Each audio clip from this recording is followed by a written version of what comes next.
Hi, today I am reading you an email that I received lately. The email is about the story of US Marines who handcuffed the old veteran at the war memorial. The email says, "Turn around and put your hands behind your back, you soup sandwich." The command shattered the morning silence like a glass bottle hitting a brick wall. It was Corporal Vance, a 22-year-old MP with a fresh haircut and an ego the size of a tank, shouting at a man old enough to be his great-grandfather. The suspect, an elderly man in a stained blue windbreaker and worn-out sneakers, kneeling in the dirt at the base of the black granite wall. He wasn't holding a spray paint can. He was holding a toothbrush and a small tin of polish. I said, "Hands behind your back." Vance barked, grabbing the old man's frail wrist and twisting it with a force that made the joint pop audibly. The old man didn't fight. He didn't scream. He just looked at the wall, his eyes filled with a desperate, watery panic. "I'm not done yet," the veteran whispered, his voice trembling. "It's his birthday.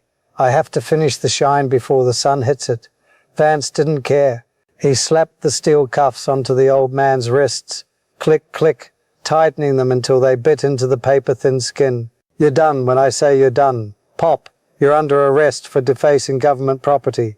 Folks, Vance thought he was catching a vandal. He didn't know he was arresting a legend. And he certainly didn't know that the name the old man was polishing was the reason Vance was even allowed to wear that uniform. You need to see how this ends. Stick around. The air at the Memorial Park was cold and damp. The kind of 0500 mist that clings to your skin and soaks into your bones. A ghostly fog that wrapped around the bronze statues in the black granite walls like a shroud. It was the golden hour before the official sunrise, a time usually reserved for the ghosts and the guilt, but today it was a bustle of activity. The battalion was preparing for a massive 50th anniversary remembrance ceremony scheduled for 0900. The grounds were crawling with a working party of junior Marines, armed with rakes, leaf blowers and trash bags, all moving with that sullen, half-asleep efficiency of grunts who would rather be back in their racks. Leading this detail was Corporal Vance, a man who had been an NCO for exactly 3 weeks and was drunk on the absolute power of his chevron. Vance was high speed in all the wrong ways. His uniform was pressed to a razor's edge, his boots were mirrors, but his eyes were empty of wisdom. He was a regulation robot. A guy who had memorized the uniform code of military justice, but had missed the chapter on human decency. He walked the perimeter of the memorial like a prison warden, barking orders at the privates, checking for stray cigarette butts with a flashlight, desperate to impress the sergeant major who would be arriving later. To Vance, this memorial wasn't a sacred altar. It was a sector to be secured, an inspection to be passed. He didn't feel the weight of the names on that wall. He only felt the weight of his own ambition. The mood was tense. Nobody likes a tyrant at 0500, but the Marines kept their heads down, muttering, "Aye, Corporal," while silently praying for him to trip over a root. In the far corner of the park, shadowed by an old oak tree, was the solitary figure of the veteran. He had been there since 0400, slipping through the back gate that the groundskeepers usually left unlocked. He was a small man, shrunken by gravity and time, wearing a faded USMC ball cap that had lost its shape years ago. He moved with a reverence that was almost religious, kneeling on a piece of cardboard to protect his bad knees from the wet grass. He wasn't part of the working party. He was an anomaly.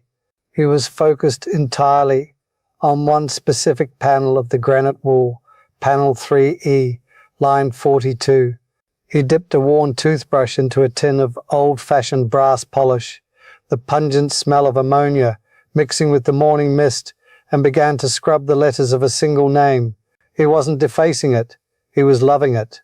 He was cleaning out the moss and the grime that had settled into the grooves over the winter, ensuring that when the sun rose, that name would catch the light and burn like a star.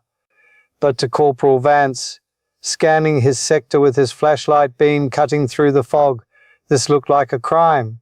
Vance saw a civilian. He saw a mess. He saw unauthorized activity. Hold up, Vance muttered to his squad, stopping mid-stride. What is that? We got a transient on the deck? The young Marines behind him looked. I think he's just cleaning, Coppola Private First Class ventured nervously. Looks like he's got a brush. Vance spun on the private. Did I ask for your assessment, Boot? That is a civilian applying an unknown chemical to a federal monument 3 hours before the general arrives.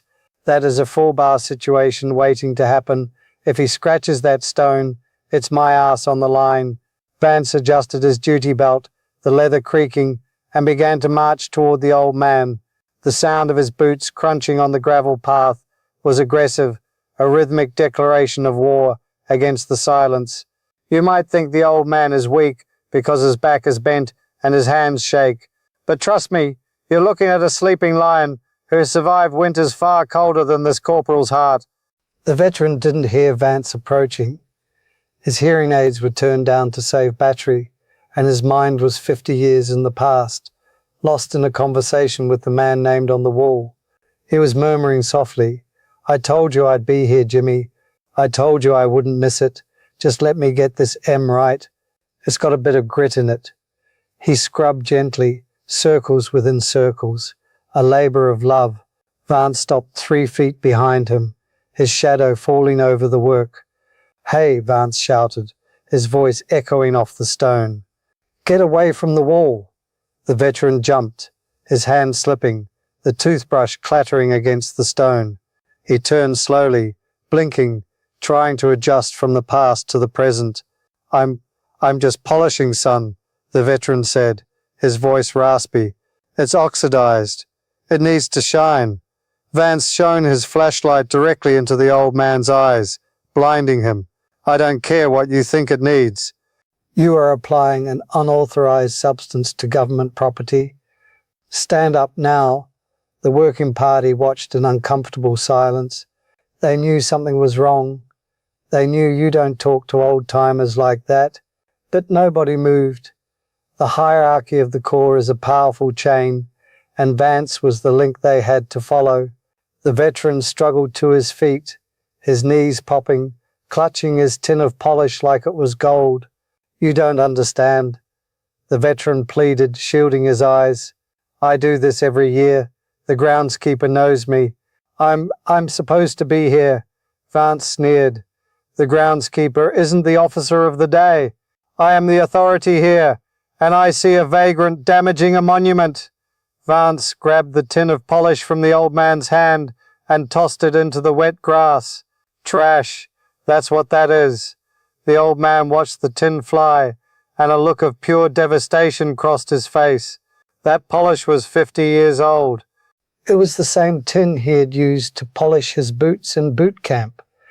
That wasn't yours to throw, the veteran whispered, a sudden steel entering his voice. And you are making a mistake, Marine. Vance laughed, a short, sharp bark. A mistake? The only mistake is you thinking you can loiter here, turn around. And that's when the cuffs came out. Stories like this matter to guys like us, because we know that sometimes the biggest enemy isn't across the ocean, it's the arrogance standing right next to you. Stay with me. The click of the handcuffs was the loudest sound in the park. The old man slumped, his shoulders defeated, his face pressed against the cold, wet granite of the wall he loved so much. He closed his eyes, tears leaking out, mixing with the condensation on the stone. He wasn't crying because of the pain in his wrists. He was crying because he hadn't finished the emery. He was crying because he had failed his mission. Vance stood back, chest puffed out, looking at his squad for validation. That is how you secure a perimeter. Marines, zero tolerance. Now, somebody get this guy away from the VIP area before the colonel shows up. Sit him on the curb. The platoon remained silent. They didn't cheer. They didn't nod. They just looked at the old man in cuffs, and then they looked at the name on the wall he had been polishing. One of the privates squinted. The name was PFC James Vance. The private looked at Corporal Vance. He looked back at the wall. The blood drained from his face, but he didn't say anything. Not yet. Fear is a silencer. But the silence was heavy. It was the kind of silence that screams. The click of the handcuffs, ratcheting down on the veteran's wrists, echoed through the silent memorial park like a gunshot in a library, a sharp, mechanical sound of finality that seemed to sever the old man's connection to the world he had fought to protect. Corporal Vance didn't just arrest him, he processed him with a cold, performative disdain, dragging the elderly man away from the black granite wall as if he were hauling a bag of trash to the dumpster. The veteran, whose name was Elias, though Vance hadn't bothered to ask, stumbled over his own feet, his worn-out sneakers slipping on the dew-slicked grass, his body twisted awkwardly by the leverage Vance was applying to his arms. Vance marched him 20 yards away to the concrete curb of the parking lot, a gritty, oil-stained patch of pavement that was a world away from the sacred ground of the memorial, and shoved him down. "Sit," Vance commanded, pointing a gloved finger, "and don't move. You're lucky I don't throw you in the back of the cruiser right now. But I want the Sergeant Major to see exactly what kind of security risks we're dealing with." Elias hit the concrete hard, the cold dampness instantly soaking through the thin seat of his polyester trousers, shivers raking his frail body, not from the temperature, but from the shock of the indignity. He was 82 years old, his shoulders riddled with arthritis and old shrapnel scars that Vance couldn't see, screamed in protest at being wrenched behind his back. The steel cuffs bit into the papery skin of his wrists, pinching a nerve that sent electric jolts of numbness down to his fingertips. But Elias didn't complain about the pain. He didn't ask for a lawyer. He just kept twisting his neck, straining to look back at the wall, back at panel 3E, line 42. "The sun is coming up," Elias whispered, his voice cracking with a desperate urgency that would have broken a heart made of anything softer than stone. "Please, Marine, I missed a spot on the M. If the sun hits it and it's dirty, he'll know. He'll know I wasn't diligent." Vance, who was busy wiping his hands on his trousers as if he had just touched something contagious, rolled his eyes and turned to the squad of junior Marines who were watching the scene with a mix of confusion and growing unease. "You hear that?" Vance announced, projecting his voice so the whole detail could hear. "That is the sound of a mental health crisis. This is why we have protocols, gents. You let one of these guys slide, and next thing you know, they're camping out, leaving trash and desecrating the area. We run a tight ship, no exceptions." He walked back over to where Elias's meager belongings were scattered in the grass, the tin of polish, the toothbrush, and a small tattered plastic bag. Vance kicked the bag with the toe of his boot, flipping it over. Out spilled a half-eaten sandwich wrapped in wax paper and a stack of laminated index cards, bound by a rubber band. "Look at this," Vance sneered, crouching down to pick up the cards with 2 fingers. "What is this? Manifesto? Conspiracy theories?" He flipped through them carelessly. They weren't manifestos. They were lists. Lists of dates. Lists of coordinates. Lists of names. But Vance didn't read them, he just saw clutter. This is where most men would crack. They'd shout, they'd swing, or they'd fold. But this veteran, he's built different. He's cut from the cloth of the frozen chosen. Watch this. Elias watched Vance handle the cards, his prayer cards, the only record of the patrol that never came back, and a low growl started in his throat. It wasn't the sound of a victim. It was the sound of a wolf that's too old to hunt, but still has teeth. "Put those down," Elias said, his voice suddenly dropping an octave, losing the tremor. "Those are not for you. Those are for the families." Vance paused, looking at the old man with a raised eyebrow. "Excuse me? You giving orders now? Pop, you're in cuffs. You're detained. You don't own anything here." Vance stood up, stuffing the cards into his own cargo pocket, effectively stealing the old man's memories, and walked back to the curb, looming over Elias like a gargoyle. "Let me guess," Vance mocked, crossing his arms. "You were a cook? A clerk? Maybe you fixed trucks in the rear? Is that why you're here? Trying to steal some valor from the real warfighters?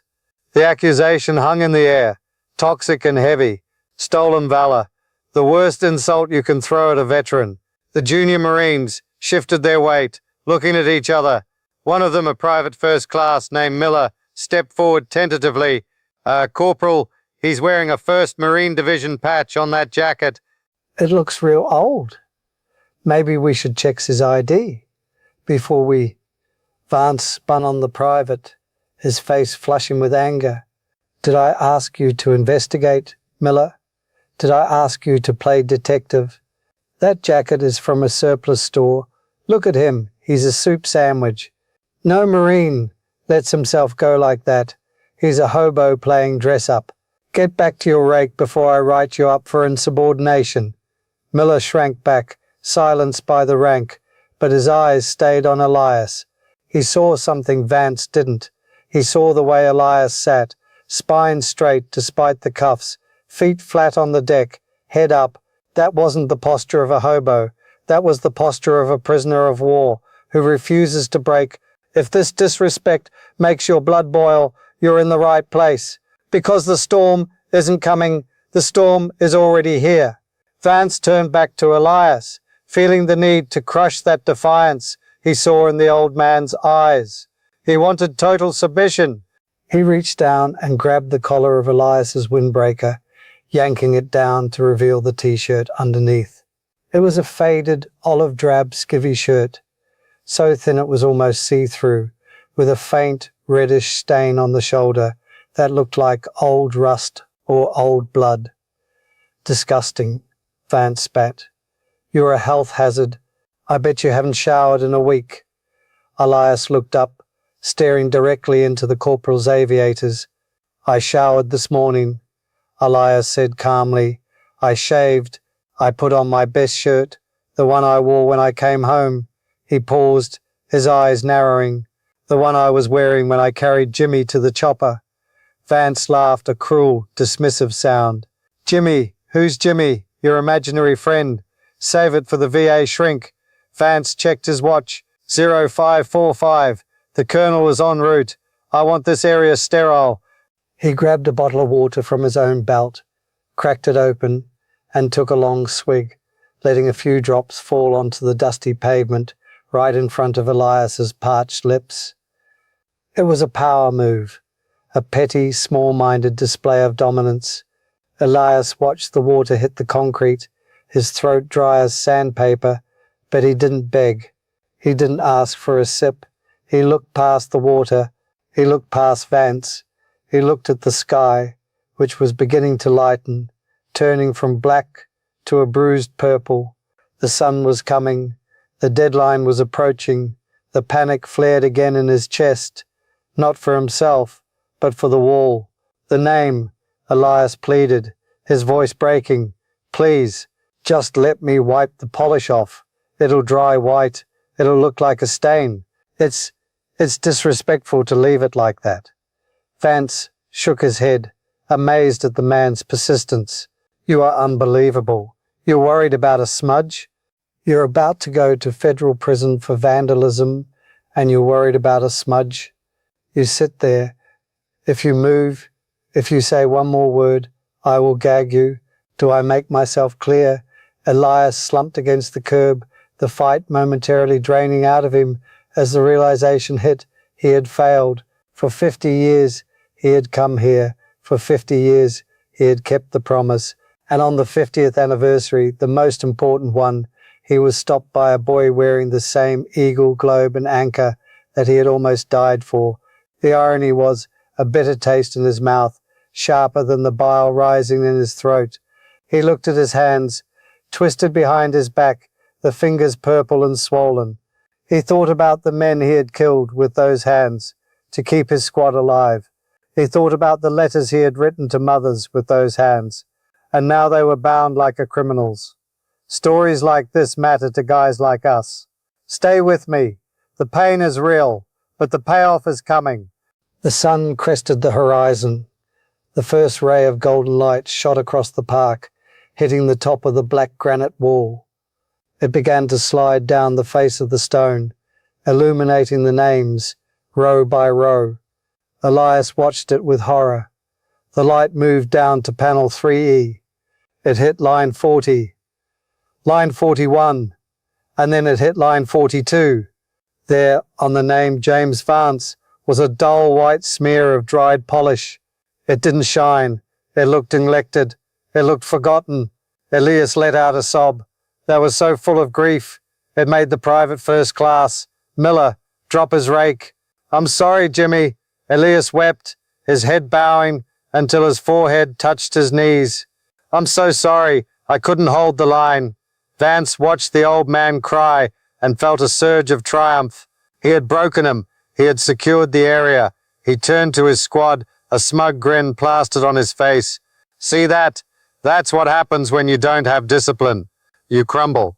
But Vance didn't see the car pulling up to the curb behind him. He didn't hear the heavy, ominous crunch of tires on gravel. He was too busy gloating to notice that the atmosphere in the park had just shifted from morning detail to imminent execution.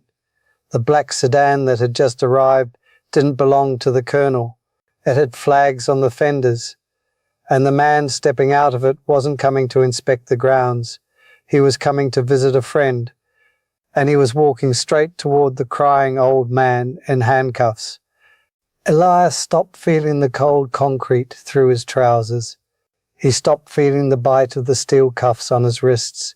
The sensory input from the physical world was severed, replaced by a dull, throbbing numbness that he had lived with for 54 years, a protective shell he had built around his soul to keep the screaming out. In the silence of his own skull, the damp morning air of the Memorial Park vanished, replaced by the stifling, rotting heat of the Ashau Valley. He wasn't looking at the bumper of a parked car. He was staring into the 1,000-yard distance, a place civilians talk about but never visit, a landscape where the horizon is always burning and the faces of your friends never age. Inside Elias's mind, the timeline had collapsed. The shouting of Corporal Vance, this angry, polished child, faded into a muffled distortion, like a radio losing its signal. Elias focused entirely on the image of panel 3E, line 42, James Vance. The name wasn't just etched in stone. It was etched into the inside of Elias's eyelids. Every time he blinked, he saw it. Every time he slept, he saw it. To Corporal Vance, that name was just a collection of letters, a piece of data on a wall that needed to be secured. But to Elias, that name was a universe. It was the smell of Lucky Strike cigarettes and wet canvas. It was the sound of a guitar being played badly in a monsoon. It was the feeling of a hand pulling him out of a punji pit when he thought he was dead. Jimmy Vance wasn't just a Marine. He was the best of them. He was the squad leader who wrote letters to everyone's mum, the guy who shared his last can of peaches, the guy who promised Elias that they would walk out of the jungle together or not at all. And he had kept that promise in the only way the war allowed, by trading his life for Elias's. The guilt of that trade was the engine that drove Elias's heart. It was a heavy black oil that coated everything he touched. Why me? Elias asked himself for the millionth time, a question that had no answer. Why am I breathing this air? Why do I get to see the sunrise? The polishing wasn't a hobby. It wasn't vandalism. It was an act of penance. It was the only way Elias knew how to pay the interest on a debt that could never be settled. He used a toothbrush because it was humble, because it required him to be on his knees, because it took time. He wanted to touch every curve of the letters. He wanted to feel the connection when he scrubbed the J. He remembered Jimmy's jokes. When he scrubbed the V, he remembered the way Jimmy died, leaving the polish on the wall, leaving that white smear on the name, because this arrogance-filled boy had stopped him. It felt like spitting on Jimmy's grave. It felt like leaving him behind in the LZ all over again. A wave of nausea rolled over Elias, a physical manifestation of the spiritual sickness of survivor's guilt. There's a reason he isn't fighting back against this young bully. It's not because he's weak. It's because he's paralyzed by a sudden, horrifying realization. Keep listening, because this twist is going to gut you. Elias lifted his head slowly, the vertebrae in his neck grinding, and looked at Corporal Vance. Really looked at him. He looked past the angry aviator sunglasses, past the perfectly creased uniform, past the sneer of authority. He studied the structure of the boy's face, the high cheekbones, the square jaw, the specific way his ears flared slightly at the top, the breath hitched in Elias's throat. It was like looking at a ghost. It can't be, Elias thought, his heart hammering against his ribs like a trapped bird. It's impossible. But the name on the boy's chest tape confirmed it. Vance. The irony hit Elias with the force of a mortar round. This wasn't just a random MP. This was Jimmy's blood. This was the grandson, or maybe the great-nephew, the legacy that Jimmy had died to protect. Jimmy had talked about his baby boy back home, little Michael. This corporal had to be Michael's son. The realization didn't make Elias angry. It broke him into 1,000 pieces. He was being handcuffed by the very future he had saved. He was being humiliated by the flesh and blood of the man who died in his arms. It was a tragedy so perfect, so Greek in its cruelty, that Elias wanted to laugh and scream at the same time. He doesn't know, Elias realized. He has no idea who I am. He has no idea whose name is on that wall. The boy thought he was guarding a rock. He didn't know he was guarding his own grandfather. The prayer cards Vance had stolen, the ones now sitting in the corporal's cargo pocket, held the proof. They held the dates. They held the coordinates. They held the letter Jimmy had written but never mailed. Elias felt a sudden, fierce protectiveness surge through him, overriding the shame of the handcuffs. He couldn't let this kid destroy himself. He couldn't let Jimmy's grandson live with the guilt of having abused his grandfather's battle buddy. But how could he tell him? How could he bridge the gap between stolen valor suspect and family savior when the kid wouldn't even let him speak? Moments like this deserve to be remembered because they show us the difference between a man who fights for himself and a man who fights for the legacy. Elias isn't worried about jail. He's worried about the corporal's soul. Elias closed his eyes again, retreating back into the fortress of his mind. He focused on the discipline of the old core. Lock it away, he told himself. Stow the pain. Stow the anger. Focus on the mission. The mission had changed.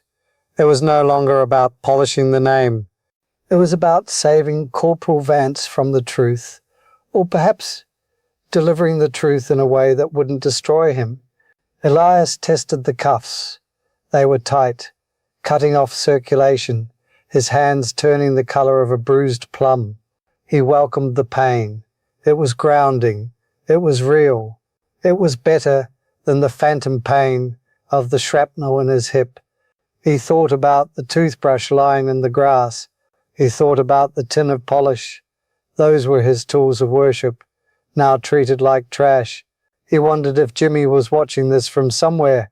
Are you seeing this, Jim? Elias thought. Your boy is a hard charger. He's got your chin. He's got your stubbornness. He's just lost. He forgot where he came from. The internal world of the veteran is a lonely place, a museum of horrors and heroes that opens at sunset and closes at dawn. But right now, Elias wasn't alone. He had Jimmy with him. He felt the weight of the promise he made in 1968. I will never let them forget you. And now, staring at the back of Corporal Vance's head, Elias knew that the hardest part of keeping that promise was about to begin. He had to teach this boy who he was, without breaking his spirit. He had to turn this humiliation into a lesson. But first, he had to survive the sunrise. The light was growing stronger, illuminating the failure on the wall, the white smear of polish that marked Elias's incompleteness. To the world, it looked like vandalism. To Elias, it looked like a scar. And he knew, with a certainty that chilled his blood, that when the general arrived, when the old man saw that smear, there would be hell to pay. But who would pay it? The old man in cuffs, or the young corporal who put him there? Elias took a deep, shuddering breath. He decided right then and there he would take the fall. If the general raged, Elias would take it. He wouldn't let Jimmy's grandson burn. That was the final act of love. That was the final polish. The cold dampness of the concrete curb under Elias's hip vanished, instantly replaced by the sucking, clawing heat of the Ashal Valley, a temperature that didn't just sit on your skin, but invaded your lungs like hot soup. The silence of the memorial park was shattered by the deafening, rhythmic thump, thump, thump of rotors beating the humid air into submission, a sound that vibrates in the teeth of every man who was there. Elias wasn't an 80-year-old prisoner in handcuffs anymore. He was 19, a lance corporal with a distinct lack of body fat and a surplus of terror, his skin covered in jungle rot and leech bites. He was lying prone in a crater that smelled of cordite, sulfur and the copper tang of fresh blood, a smell that coats the back of your throat and stays there for a lifetime. Beside him was Jimmy Vance, the man whose name was currently etched on the black granite wall 50 years in the future. But here in the suck, Jimmy wasn't a name on a rock. He was vibrant, alive, and cracking jokes while the world ended around them. Jimmy was the squad leader, a kid from Ohio with a jawline like a superhero and a heart too big for his flak jacket. He was sitting in the mud, cleaning his rifle with a meticulous, almost religious obsession, ignoring the mortar rounds walking their way up the ridgeline. "You got to keep it clean, Elias," Jimmy was saying, his voice calm despite the chaos. "Carbon is the enemy. Rust is the enemy. You take care of the weapon takes care of you." The sensory details were overwhelming. The weight of the flak jacket digging into Elias's shoulders, the chafing of wet socks that hadn't been dry in weeks, the buzzing of insects that feasted on the dead. They were pinned down, cut off from the platoon, surrounded by a regiment of NVA regulars who were invisible in the triple canopy jungle. "We're few bar, Jim," Elias whispered, clutching his radio handset, trying to call in a fire mission that wasn't coming. "They're flanking us, I can hear them." Jimmy just grinned, that lopsided, fearless grin that made you believe you were invincible. "Let him come," Jimmy said, snapping his dust cover shut. "I got a date with my girl in 6 months. I ain't missing it for a bunch of ghosts in pajamas." He pulled out a small stack of index cards from his pocket, the same cards Corporal Vance had just confiscated in the parking lot. Jimmy was writing on them.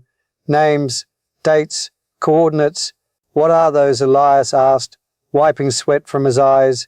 "Inventory," Jimmy said, his face suddenly serious. "Every guy we lost. Every patrol. I write 'em down. So when we get back, I can tell their folks exactly where they were. I don't want 'em to be lost, Artie. Being lost is worse than being dead." He left a piece of his soul back there, in that crater. And folks, you need to understand that the man handcuffed on the curb isn't just remembering a tragedy. He is reliving a contract written in blood. Suddenly the jungle erupted. It wasn't a gradual engagement. It was a wall of noise. Green traces slashed through the twilight like angry hornets. The ground shook as RPGs slammed into the trees above them, showering the crater with shrapnel and wood splinters. "Contact front," Jimmy screamed, rolling onto his stomach and unleashing a burst of controlled fire. The noise was physically painful, a chaotic symphony of violence. Elias scrambled to return fire, his heart hammering against his ribs like a trapped bird. "They're rushing the wire," Elias yelled. "We need to fall back." But they couldn't fall back.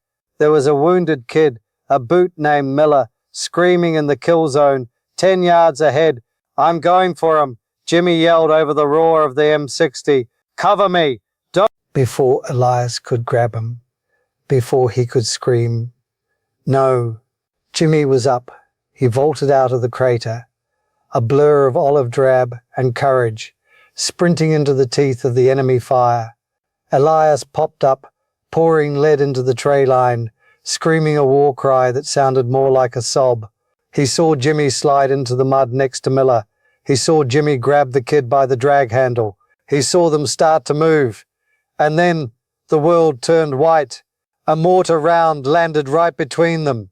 The concussion knocked the wind out of Elias, slamming him back into the mud. When his vision cleared, the ringing in his ears screaming like a banshee, he looked up.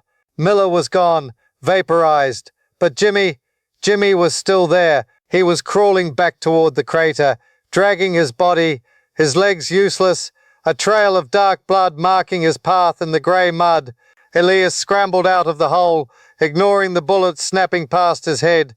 He grabbed Jimmy's collar and hauled him over the lip of the crater, rolling him onto his back.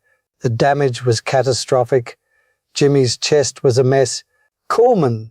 Elias screamed, his voice shredding his vocal cords. "Corman up!" But nobody came. They were alone. Jimmy looked up at the canopy, his eyes wide, the light fading fast. He reached up with a bloody hand and grabbed Elias's shirt, the same shirt Elias was wearing right now in the parking lot. "Artie," Jimmy wheezed, pink froth bubbling at his lips. "The cards, take the cards." He fumbled for his pocket, pulling out the blood-stained index cards. He pressed them into Elias's hand. "Don't let him be lost. You tell my boy, you tell little Michael, his daddy didn't run." Elias was crying, hot tears mixing with the rain and the blood on his face. "I got you, Jim. I got you. Stay with me. You gotta polish your boots, remember? You gotta keep it clean." Jimmy smiled, a weak, fading shadow of his old grin. "You do it, Artie," he whispered. "You keep it clean for me. Keep the name shiny." And then he was gone. The eyes that looked exactly like Corporal Vance's eyes stared unseen at the jungle roof. The rain washed the blood off his face, but it couldn't wash the memory out of Elias's mind. Keep listening, because that piece of his soul is about to come back to the surface. The polishing wasn't madness, it was an order. Elias lay there in the mud, holding his dead best friend, while the battle raged on. He promised right then and there. He promised he would never let Jimmy be just another number. He would keep the name shiny. He would keep the memory bright. When they finally extracted, Elias carried Jimmy's body himself. He didn't let anyone else touch him. He brought him home. And for 50 years, he had kept the cards. He had visited the wall. He had polished the name.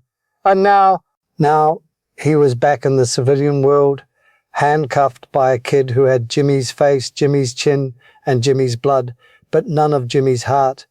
The sensory overload of the memory receded, leaving Elias gasping for air on the curb, the taste of cordite still heavy on his tongue. The prayer cards were in Corporal Vance's pocket. The polish was in the grass. The mission was failing, but looking at the back of Corporal Vance, Elias felt a strange sensation. It wasn't hate, it was love. A deep, aching love for the friend he lost. "I won't let you fall, Jimmy," Elias thought, staring at the grandson. "I couldn't save you in the valley, but I'm going to save your boy from himself." The pain in his wrist didn't matter anymore. The humiliation didn't matter. Elias Thorne was back in the crater, and this time he wasn't going to let the mortar hit.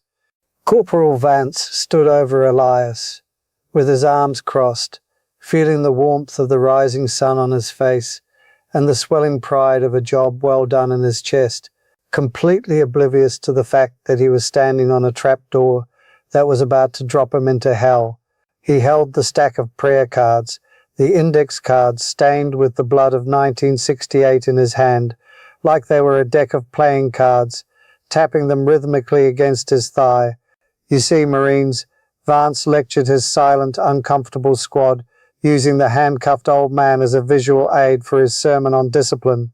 "This is what happens when standards slip. You get transience, you get vandalism, you get confusion. We are the guardians of this gate. We don't let feelings get in the way of the regs. Elias didn't look up. He sat on the cold curb, his head bowed, the shame burning his cheeks, not because he was arrested, but because he could see the white smear of the unwiped polish on panel 3E. It looked like a scar on Jimmy's name. I failed you, Jim, Elias thought, the despair heavier than the handcuffs. I let a boot stop me. But then the gravel in the parking lot crunched. It wasn't the light crunch of a POV. It was the heavy rhythmic grinding of armored tires. A black government SUV, polished to a mirror shine, rolled slowly around the bend, flanked by two MP cruisers, with their lights flashing silently. Flags snapped on the fenders of the SUV, not colonel flags, general officer flags.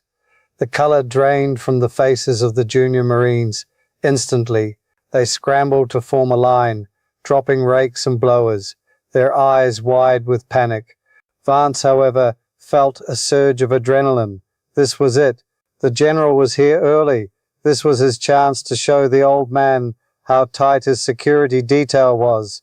Vance snapped his heels together, adjusted his cover, and prepared to present his prisoner like a trophy.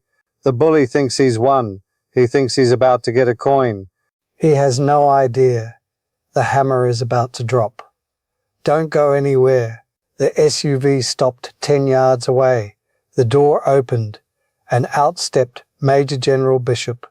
Bishop was a legend in the Corps, a man known for walking the lines in Fallujah without a helmet, because he wanted his men to see his eyes. He wasn't wearing dress blues.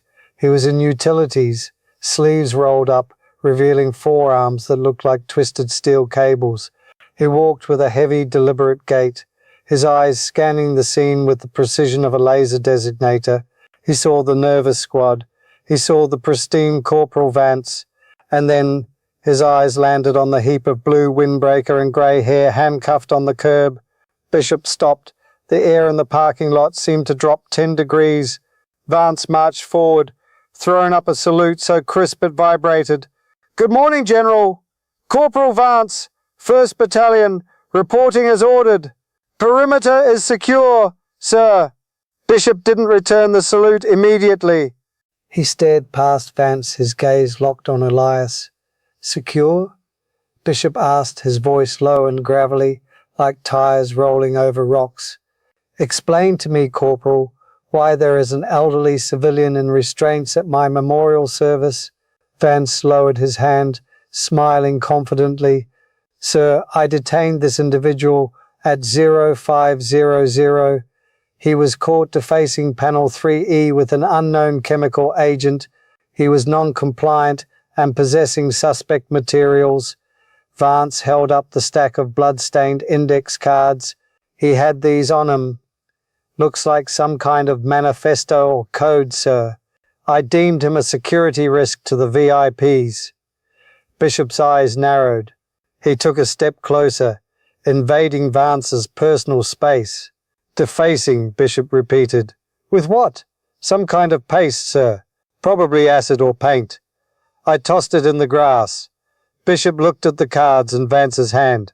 He reached out, snatching them with a speed that made Vance flinch. The general looked at the top card. The ink was faded, brown with age and dried blood, but the handwriting was distinct. Block letters, coordinates, a date, February 12th, 1968, and a note, "Tell Michael his daddy didn't run." Bishop's hand froze. The leather of his gloves creaked as he tightened his grip on the cards. He looked at the handwriting, and a shockwave of recognition hit him so hard he almost took a step back. He knew this handwriting. He had seen it in the archives. He had seen it in the letters his predecessor had kept in a safe. This is the turning point. Don't look away now. The sharks are circling, and Vance just cut himself. Bishop looked up from the cards, his face pale, his eyes wide with a mixture of horror and awe. He looked at the old man on the curb, really looked at him. The USMC hat, the scars, the posture. "Corporal," Bishop whispered, a dangerous tremor in his voice. "Did you read these cards?" Vance blinked, confused by the general's reaction. No, sir. just a cursory glance. Like I said, it looks like gibberish. Bishop looked at Vance with a sudden burning intensity. Gibberish? You think the coordinates of the Battle of Hill 881 are gibberish? Bishop stepped around Vance, walking toward Elias as if entering a minefield. Vance turned, panic starting to tickle the back of his neck. General, sir, he's potentially dangerous. Bishop ignored him. He stopped 2 feet from Elias. He saw the polish smear on the wall in the distance. He saw the empty tin in the grass. He saw the toothbrush. And then he looked at the name on the wall that was partially obscured. James Vance. The general looked back at the cards. Tell Michael his daddy didn't run. The pieces clicked into place with the force of a sledgehammer. Bishop turned slowly to Corporal Vance. Corporal, the general said, his voice terrifyingly calm. What is your father's name? Vance swallowed hard. Michael, sir. Michael Vance. Bishop closed his eyes for a second, exhaling a breath that shook his chest. He opened them, and they were filled with a cold, holy fire. And your grandfather. Vance looked confused. I never met him, sir. He died in Vietnam. James Vance. Bishop held up the cards. I know, the general said softly, because these are his, and the man you have in handcuffs is the only reason your father and you exist. The silence that followed was absolute. The birds stopped singing. The wind stopped blowing. Corporal Vance looked at the cards, then at the old man, his world tilting on its axis. He had arrested the ghost who saved his bloodline, and the general looked ready to commit a murder. The silence that descended on the memorial park, following General Bishop's revelation, was heavier than the granite slabs of the wall itself, a suffocating vacuum where the only sound was the distant cawing of a crow and the terrifyingly loud breathing of Corporal Vance, whose entire world was currently disintegrating at the molecular level. He looked at the general, then at the dirty, handcuffed old man, then at the prayer cards in the general's trembling hand, and his brain simply refused to compute the data. It was a catastrophic failure of his reality, a blue screen of death for his ego. Grandfather. The word echoed in his skull. The man I just shoved into the dirt is the reason I exist. But General Bishop didn't give him time to process. The shock on Bishop's face hardened instantly into a mask of cold, lethal fury, the kind of look that makes combat-hardened colonels wet themselves. Bishop didn't scream. Screaming is for drill instructors and insecure NCOs. Bishop went quiet, and that quiet was terrifying. He stepped into Vance's personal space, effectively occupying the soul of the young corporal. Give me the key, Bishop whispered. It wasn't a request. It was a command from God. Vance fumbled for his duty belt, his hands shaking so badly he dropped his keys on the asphalt with a pathetic clatter. He scrambled to pick them up, looking like a clumsy child, stripping away every ounce of the high-speed veneer he had cultivated all morning. Sir, I didn't know. Protocol states that. Bishop snatched the keys from Vance's hand, cutting his palm on the metal, not caring.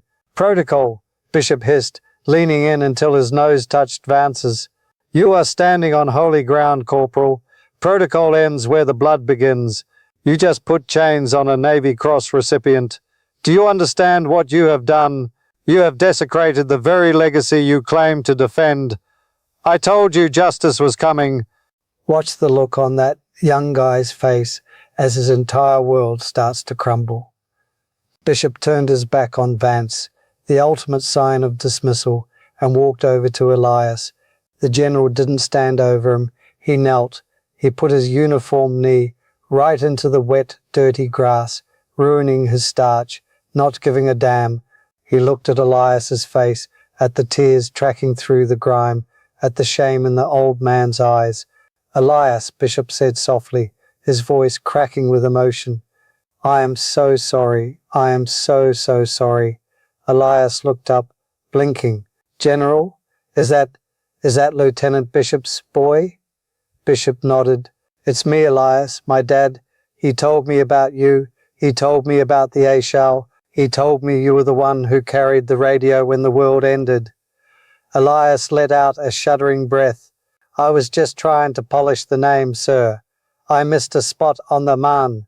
The boy, he didn't understand. Bishop reached out and unlocked the cuffs. Click, click. The sound was like a church bell ringing. He didn't just remove them. He took Elias's bruised purple wrists in his hands and rubbed them gently, restoring the circulation, treating the old veteran's skin like it was made of parchment and gold leaf. He understands now, Elias, Bishop said, his voice hardening as he stood up, pulling Elias gently to his feet. Or he is going to wish he had never been born. Bishop turned to the squad of junior Marines who were standing in a paralyzed formation, watching the scene unfold with wide, terrified eyes. Attention on deck, Bishop roared, the sound echoing off the black wall. The squad snapped to attention so fast the wind cracked. Gather round. Now. They scrambled into a semicircle, dragging the shell-shocked Corporal Vance with them. Bishop put his arm around Elias's shoulder, supporting the old man's weight. If you live for moments where arrogance meets reality, this is why you're here. The hammer hasn't just dropped, it has shattered the floor. Look at this man, Bishop commanded, gesturing to Elias. Take a good long look. You see a messy uniform? You see a civilian? You see a problem? The general's eyes bored into the soul of every Marine present. I see a giant. This is Sergeant Elias Thorne. In February of 1968, his squad was overrun. Every officer was dead. Every NCO was dead. He was 19 years old. He held the perimeter for 3 days, with nothing but a radio and a bayonet. He is the reason the bodies of 12 Marines came home instead of rotting in the jungle. And one of those bodies, Bishop turned his gaze to Corporal Vance, who was pale as a sheet, was Lance Corporal James Vance. The name hit the squad like a physical blow. The private first class, Miller, gasped audibly. They all looked at the wall, then at the corporal, then at Elias. The weight of the coincidence, the divine intervention of it was crushing. That's right, Bishop continued, his voice dropping to a low growl. Your corporal here just arrested the man who carried his grandfather's body 3 clicks through enemy fire, so his family would have a grave to visit. He arrested the man who kept the promise. Bishop walked over to Vance, holding up the stack of index cards, and he confiscated these. Do you know what these are, Corporal? Vance couldn't speak. He shook his head, tears streaming down his face now, mixing with the sweat of his terror. These are the coordinates, Bishop said, tapping the cards against Vance's chest. Every year, for 50 years, this man has tracked the location of every Marine he lost. He prays for them. He remembers them. He honors them. While you were sleeping in a warm rack, he was out here in the cold, keeping watch over your blood. Bishop shoved the cards back into Elias's pocket, then turned to Vance with a look of pure disgust. You are a disgrace to your name, Marine. You are a disgrace to that chevron. You think you're high speed. You're empty. You're a uniform with nothing inside. The crowd is silent. The squad is shaking. The general has just verbally executed the bully. Bishop took a step back. Sergeant Major, he barked to the massive man who had just arrived with the detail. Sir, the Sergeant Major responded, get this Marine's weapon. He is relieved of duty. Effective immediately. The Sergeant Major stepped forward and stripped Vance of his pistol belt in one fluid motion. A humiliating act of disarmament that signaled the end of his authority. Vance stood there, stripped, broken, sobbing openly. Now, but Bishop wasn't done. He turned back to Elias. Sergeant Thorne, Bishop said, his tone shifting instantly from rage to reverence. I know it's not regulation, but I would be honored if you would allow me. The general stepped back. He snapped his heels together. And then, in the midst of the early morning, the 2-star general rendered a slow, perfect hand salute to the old man in the stained windbreaker. The sergeant major followed, then the squad. One by one, the hands went up. Even Miller, the private, saluted with tears in his eyes. The only one not saluting was Vance, who stood with his head bowed, crushed by the weight of his own arrogance. Elias stood tall, his arthritis forgotten, his pain forgotten. He slowly raised his trembling hand, his fingers straightening as best they could, and returned the salute. "Semper Fi, sir," Elias whispered. "Semper Fi, Sergeant," Bishop replied. "Now, let's finish that polish job. I think Jimmy is watching." The silence in the memorial park was no longer the tense, suffocating silence of a crime scene.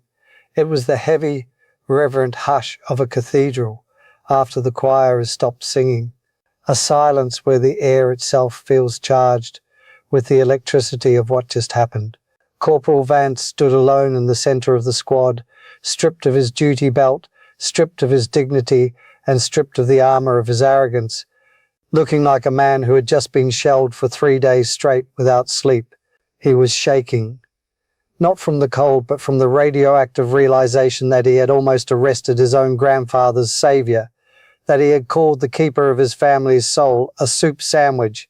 General Bishop, still radiating a heat that could melt steel, turned to his sergeant major with a look of finality. "Sergeant Major," Bishop growled, his voice low and dangerous, "prepare the paperwork. I want an Article 15 on my desk by 0800. Conduct unbecoming, dereliction of duty." Assault on a civilian. And get me the JAG. I want to see if we can push for a bad conduct discharge. This Marine does not deserve to wear the Eagle Globe and anchor. The Sergeant Major nodded, pulling out a notepad, ready to end Vance's career with a few strokes of a pen. Vance didn't protest. He didn't beg. He just stared at his boots, knowing he deserved it, knowing he was dead man walking. He could have destroyed him. He could have stood there and watched the general burn that kid's life to the ground, and nobody would have blamed him. But that is not how a leader operates. Watch this. Elias, rubbing his bruised wrist, stepped forward. He moved slowly, his joints popping, but he moved with a purpose that stopped the sergeant major's pen mid-stroke. "General," Elias said softly, his voice cutting through the tension like a warm knife. "Belay that order, sir." Bishop spun around, confused. "Excuse me, Sergeant Thorne. He assaulted you. He humiliated you. He needs to be made an example of." Elias shook his head, walking over to where the tin of polish lay in the wet grass. He bent down, groaning slightly with the effort, and picked it up. Then he picked up the toothbrush. He wiped the dirt off them with his thumb, treating them like holy relics. "He's a boot, General," Elias said, walking toward Vance. "He's green. He's got the regulation book memorized, but he hasn't read the book of life yet. If you kick him out now, he just becomes another bitter civilian who hates the Corps. He becomes a tragedy. And Jimmy," Elias looked at the wall, "Jimmy wouldn't want his grandson to be a tragedy. Jimmy would want him to be a Marine." Bishop stared at Elias, his jaw working. "You want to let him slide?" "No, sir," Elias said, standing toe-to-toe with Vance. "I want to teach him. Pain is the best instructor, but shame sticks longer." Elias looked up at Vance. The boy was crying silently, tears tracking through the perfect shave on his cheeks. "Look at me, son," Elias commanded. Vance looked up, his eyes filled with terror and regret. "You think you're high speed because your boots shine?" Elias asked. "You think you're a leader because you can yell louder than an old man? You don't know the first thing about leadership." Elias grabbed Vance's hand, the same hand that had twisted the cuffs, and pressed the dirty tin of polish into it. "Leadership is service. Leadership is getting on your knees in the mud, so the men behind you don't have to. You want to honor your grandfather. You want to know who James Vance actually was." Vance nodded, unable to speak. "Then you finish the job," Elias whispered. "You get down there, and you polish his name until it burns. And while you do it, I'm going to tell you how he died. I'm going to tell you how he screamed your father's name when the mortars hit. You are going to listen. You are going to listen to every word, and you are going to carry that weight. That is your punishment, Corporal. You carry the weight. This is the moment. This is where the soul gets forged. Don't look away. Vance looked at the tin, then at the wall, then at Elias. He slowly, agonizingly dropped to his knees. He didn't care about the wet grass staining his perfect trousers anymore. He didn't care about the crease. He dipped the toothbrush into the polish. His hand was shaking so bad he could barely hold it. He reached out to panel 3E line 42, James Vance. He started to scrub small, circular motions. I'm sorry, Vance choked out, his voice a broken sob. I'm so sorry, Grandpa. Elias stood over him, not as a prisoner, but as a mentor. Harder, Elias said gently. Put your back into it. He deserves your sweat. He gave his blood. As Vance scrubbed, Elias began to speak. He told the story of the Ashar Valley. He described the smell of the jungle, the sound of the rain, the taste of fear. He told Vance about the inventory cards. He told him about the letters. The squad of junior Marines stood in a semicircle, paralyzed, listening to history come alive. General Bishop stood with his arms crossed, tears in his eyes, watching the old corps save the new corps in real time. It went on for 20 minutes. Vance scrubbed until his arm burned, until the brass letters of his grandfather's name shone like beacons in the morning sun. When he was done, he didn't stand up. He stayed kneeling, his head bowed against the granite, completely broken. Elias reached into his pocket and pulled out the stack of blood-stained index cards, the prayer cards. He tapped Vance on the shoulder. Stand up, Marine, Elias said. Vance rose, wiping his face with his sleeve, leaving a streak of polish and grime across his cheek. He looked like a mess. He looked like a warrior. Elias held out the cards. These were his, Elias said. He gave them to me when he died. He told me to give them to Michael, but I think he'd want you to have them now. Vance stared at the cards. He reached out with trembling fingers and took them. He held them like they were made of glass. Read the top one, Elias said. Vance squinted through his tears. Tell Michael his daddy didn't run. Vance broke down again, a guttural sound of grief and release. Elias placed a hand on the boy's shoulder. He didn't run, son, and neither did you. You stayed. You fixed it. That makes you worth saving. If this lesson means something to you, pass it on, because we build statues for the dead, but we build men for the living. Elias turned to General Bishop. He's yours again, General, but I'd recommend you keep him in the battalion. He's got some cleaning up to do, but he'll make a fine NCO one day. He knows the weight now. Bishop nodded slowly. Understood, Sergeant Thorne. We'll keep him.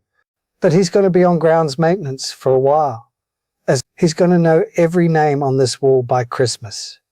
Sounds fair. Elias smiled. He looked at the sun, now fully risen, bathing the park in golden light. I'm tired, General. Mission accomplished. I think I'm ready to go home. Bishop stepped forward. My driver will take you, Elias. Anywhere you want to go. Elias shook his head. No, sir, I'd like to walk. I need to stretch the legs. The hip gets stiff if I sit too long. He adjusted his USMC hat, pulling it low over his eyes. He turned to Vance. One last time. Watch your six, Corporal, and keep it clean. Aye, Sergeant, Vance whispered, standing at the position of attention, clutching the cards to his chest. Elias turned and began to walk away, limping slightly, his silhouette framed against the rising sun.